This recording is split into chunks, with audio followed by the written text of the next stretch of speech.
안녕하세요. 시사공작소입니다.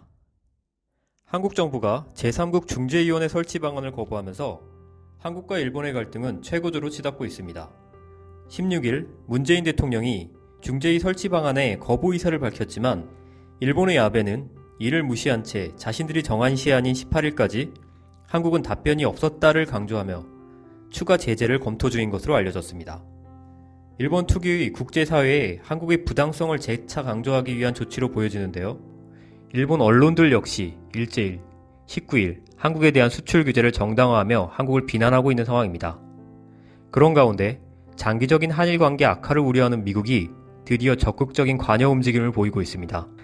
아베는 이런 상황까지 예상을 했을까요? 한국 경제 보복을 철저하게 준비했다는 아베의 큰 그림은 무엇일까요? 향후 경제 보복 행보는 어떻게 진행될지에 대해서 지금부터 살펴보도록 하겠습니다. 어제죠. 18일 한국이 중재위 무응답을 계기로 더 강경한 입장을 고수하려던 아베는 미국의 적극적인 개입 의사로 인해 한 발 물러선 모양새를 보여주고 있는 상황입니다. 수출 규제 조치를 취소하는 것과는 거리가 멀지만 그럼에도 강경 일변만은 아니라는 메시지를 던질 셈이죠.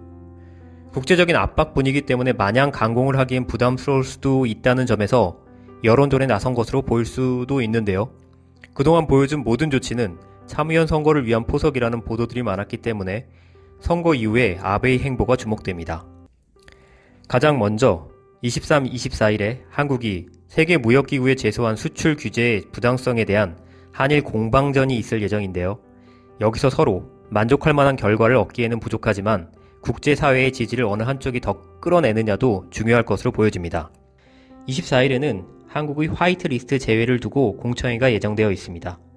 5일간 열리는 강요회의에서 결정되고 발표되겠지만 지금까지 행보로 보면 한국의 화이트리스트 제외 발표는 기정사실로 받아들여지고 있는 상황입니다. 화이트리스트 제외 발표가 확정되면 한일 갈등은 2라운드로 돌입할 것으로 예상됩니다. 아베는 수출 규제, 중재위원회 개최 요청, 군사적 위험이 없으면 수출 규제 신속 허가 등 열린 자세로 대화에 임하려는 최선의 노력을 했다는 메시지를 통해 상황 관리에 나설 것으로 보여지고 있습니다. 현재까지 아베의 철저하게 준비된 시나리오는 잘 진행되고 있는 것처럼 보이고 있는데요. 때에 맞춰 시기적절한 카드를 선보이고 있습니다. 6월 말 G20에서 한국 공정무역을 선언, 7월 4일 한국 수출규제 카드, 7월 8일 수출규제 원인을 북한 전략물자 유출, 7월 18일 미국의 개입설에 맞춰 한국의 군사 전용 우려 없으면 수출 신속 허가, 방침. 위 단계적 행보를 살펴보면 세계무역기구 일반이사회를 앞두고 국제사회의 비난을 우려해 한 발 물러섰을 가능성에서 아베의 이중적인 면을 엿볼 수 있습니다. 분명 수출 금지 조치가 아니라 허가제를 강화한다고 밝힌 만큼 우리에게는 긍정적인 시그널로 보기에는 어렵다고 판단됩니다. 이 또한 일본은 치밀하게 계산된 행동으로 보여집니다. 하지만 우리 정부도 아베의 공격에 단기적인 해법과 중장기적인 대책을 세워놓았습니다.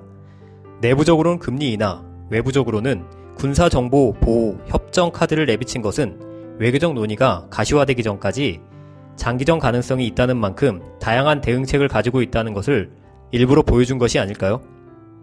아베는 한국의 수출 규제를 통해 경제적 피해를 줄 수 있다는 계산을 했을지는 몰라도 계속되고 있는 일본 불매운동, 여행 자제 등의 국민적 움직임은 예측하지 못했을 것입니다.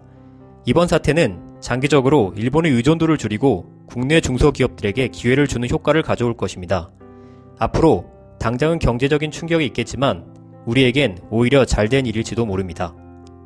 이상 시사공작소였습니다. 고맙습니다.